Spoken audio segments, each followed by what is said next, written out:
আপনি আপনার মেয়েকে ভালো নামিদামি স্কুল থেকে পড়াশুনো করালেন।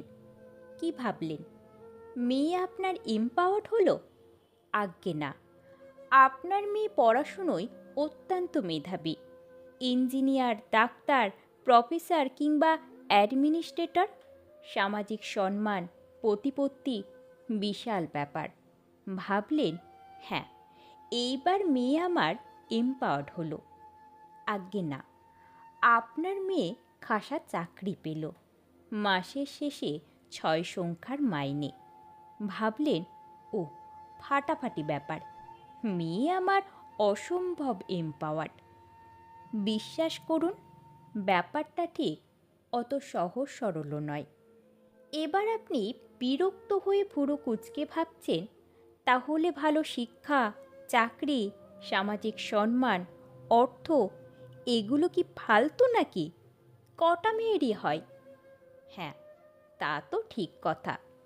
এত কিছু করলেন আপনারা, মেয়েও এত কিছু করল।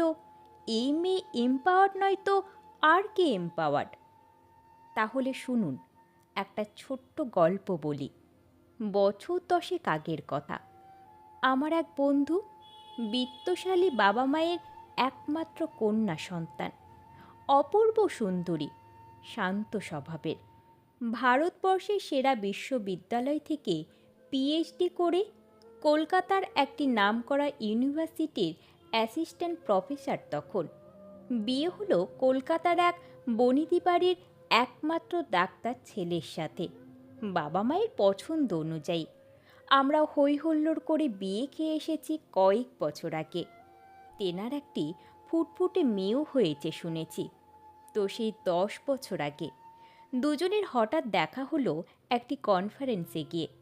অনেক দিন পর দেখা, কিন্তু চমকে গেলাম ওর মুখ চোখ দেখে। যে মেয়ের মুখে সবসময় হাসি থাকতো, সেই মেয়ের মুখের এ কী অবস্থা! আমি কোনো কিছু না ভেবেচিন্তেই জিজ্ঞেস করে ফেললাম, কী রে, এ কী অবস্থা তোর? কী ব্যাপার, শরীর টরীর খারাপ নাকি? ও কিছু না বলে হালকা হেসে আমার পাশে এসে বসল। সামনে তখন একজন রিসার্চ স্কলার ওম্যান এম্পাওয়ারমেন্টের ওপর গুরুগম্ভীর লেকচার দিয়ে চলেছে। কত শত সব এম্পাওয়ারমেন্টের ইন্ডিকেটরের কথা শোনাচ্ছে।